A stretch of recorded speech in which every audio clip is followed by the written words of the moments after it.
사무엘하 19장 1절로 15절까지 말씀입니다.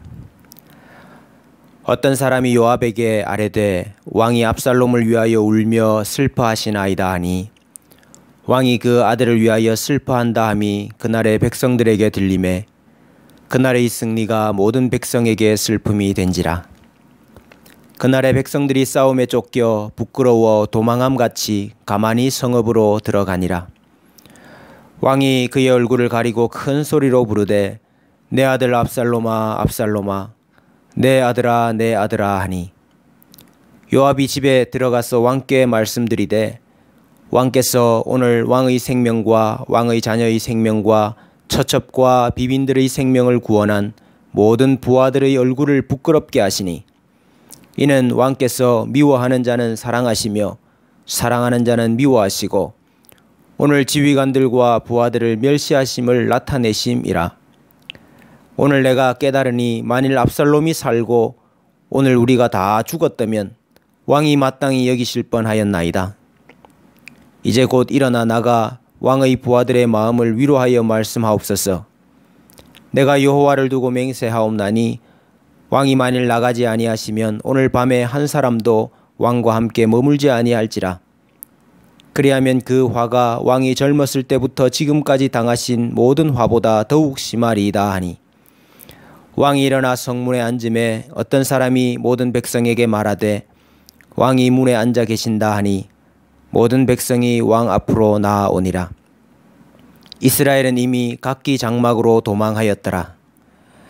이스라엘 모든 지파 백성들이 변론하여 이르되 왕이 우리를 원수의 손에서 구원하여 내셨고 또 우리를 블레셋 사람들의 손에서 구원하셨으나 이제 압살롬을 피하여 그 땅에서 나가셨고 우리가 기름을 부어 우리를 다스리게 한 압살롬은 싸움에서 죽었거늘 이제 너희가 어찌하여 왕을 도로 모셔올 일에 잠잠하고 있느냐 하니라.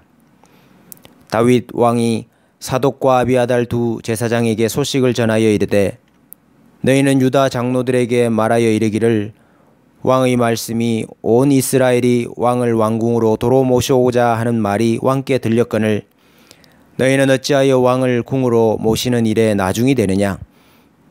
너희는 내 형제요 내 골육이거늘 너희는 어찌하여 왕을 도로 모셔오는 일에 나중이 되리요 하셨다 하고 너희는 또 아마사에게 이르기를 너는 내 골육이 아니냐. 내가 요압을 이어서 항상 내 앞에서 지휘관이 되지 아니하면 하나님이 내게 벌 위에 벌을 내리시기를 바라노라 하셨다 하라. 하여 모든 유다 사람들의 마음을 하나같이 기울게 하매 그들이 왕께 전가를 보내어 이르되 당신께서는 모든 부하들과 더불어 돌아오소서 한지라. 왕이 돌아와 요단에 이르매 유다 족속이 왕을 맞아 요단을 건너가게 하려고 길갈로 오니라. 아멘. 압살롬의 죽음과 이스라엘의 패배로 말미암아 반역이 실패로 돌아갔습니다. 그러나 문제는 이제부터입니다. 백성들의 마음이 이미 압살롬에게로 돌아섰고 그래서 초반 반역이 성공할 수 있었습니다. 이제 그 백성들의 마음이 어떻게 돌아오겠습니까? 조금 전까지만 해도 압살롬을 왕으로 따랐던 백성들의 마음이 어떻게 다윗을 중심으로 하나가 될 수 있겠습니까?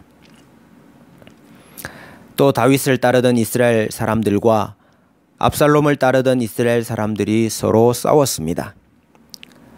다 같은 이스라엘 사람인데 서로 싸운 것입니다. 그래서 압살롬을 따르던 백성 중에서 죽은 자가 2만 명이었습니다.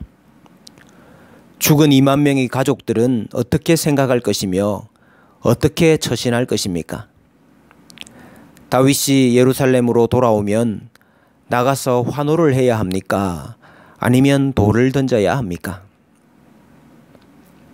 전투에서 진 이스라엘 백성들은 도망쳐서 각기 장막에 숨어 있습니다. 우리에게 복수를 하지는 않겠나? 보복이 두려워서 다 숨어 있는 형편입니다. 나라가 두 동강이 났습니다. 분열될 위기에 처했습니다. 이를 단순히 정치적으로 보면 안 됩니다. 이스라엘은 하나님의 나라요, 하나님의 백성이요, 교회입니다. 교회가 분열될 위기에 처한 것입니다. 이때 다윗은 어떻게 합니까?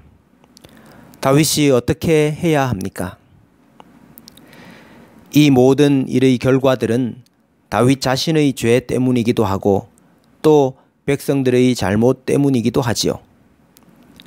이 모든 죄와 허물로 인해 생긴 결과들과 상처들을 어떻게 할 것입니까? 다윗은 죄의 상처를 끄집어내지 않고 덮고 봉합하고 용납하고 스스로 감당합니다.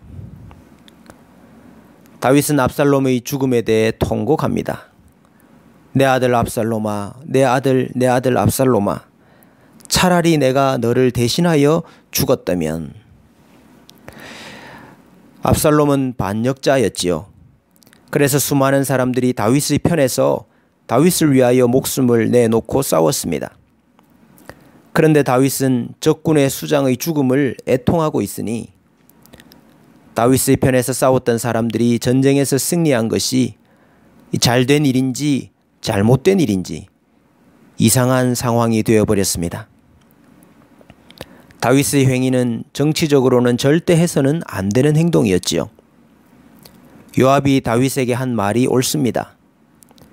만일 압살롬이 살고 오늘 우리가 다 죽었다면 왕이 마땅히 여기실 뻔하였나이다. 왕이 만일 나가서 백성들을 위로하지 않으시면 오늘 밤에 한 사람도 왕과 함께 머물지 아니할 것입니다. 다윗이 그런 것들을 몰랐겠습니까? 그러나 그는 압살롬의 죽음에 대해 자신의 책임감을 느끼고 죄의 쓴 물을 마시고 있습니다. 죄의 결과를 압살롬에게 돌리지 않고 자신에게로 돌리고 있는 것입니다.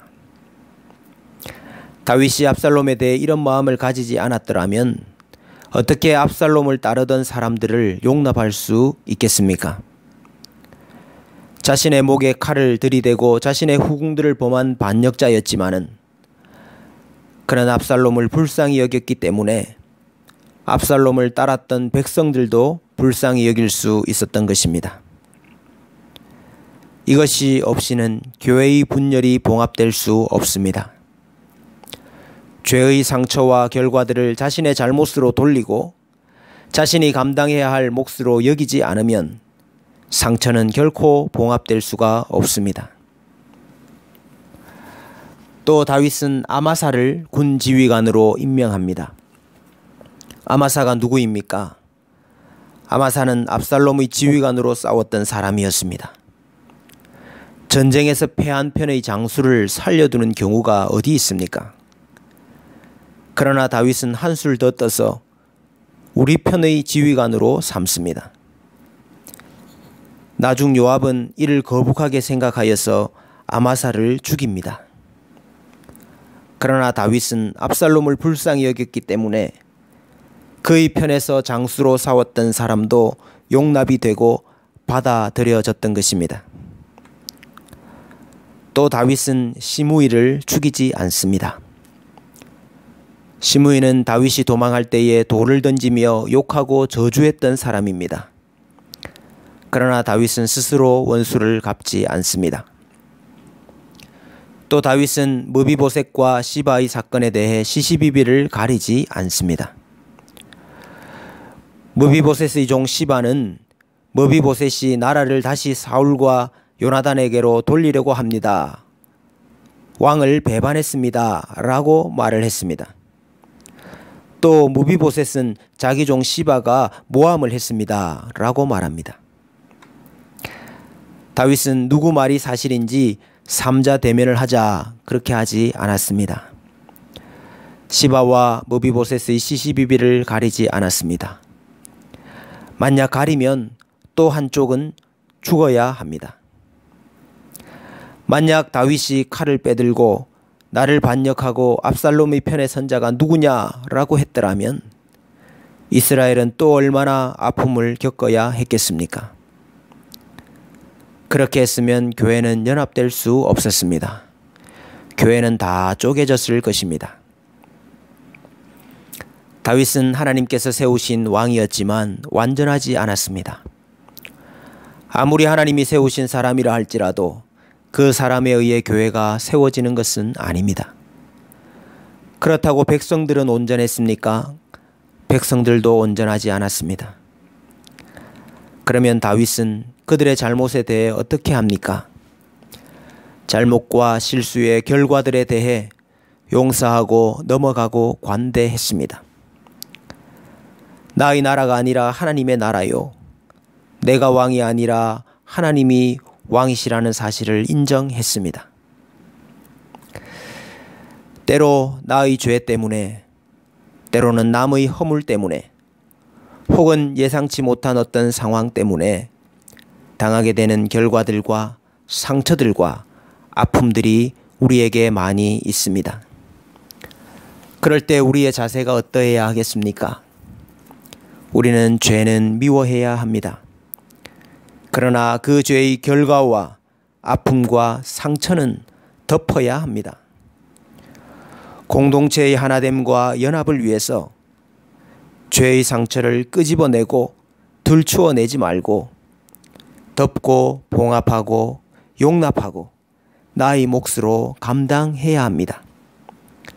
그래야만 공동체가 화평하고 공동체가 하나 되고 죄로 인해 무너진 공동체를 다시 세울 수 있습니다. 다른 사람의 작은 말 실수 하나도 용납해 주지 못하고 마음의 중심을 잃어버리고 일을 가는 우리들. 이래도 좋고 저래도 좋은 일조차도 내 기준과 내 생각의 틀에 맞추어서 시시비비를 따지고 판단하고 비판하기 좋아하는 우리들. 교회의 상처와 아픔들에는 아랑곳하지 않고 자신의 마음만 시원해지면 좋다고 하는 우리들. 그러나 우리는 서로 용납하고 용서하고 덮어주는 자들이 되어야 합니다. 교회의 화평과 덕과 평안을 세우는 자들이 되어야 합니다. 그래서 찢어지고 상처받은 교회를 다시 봉합하고 치료하는 화평의 사람들이 되어야 할 것입니다.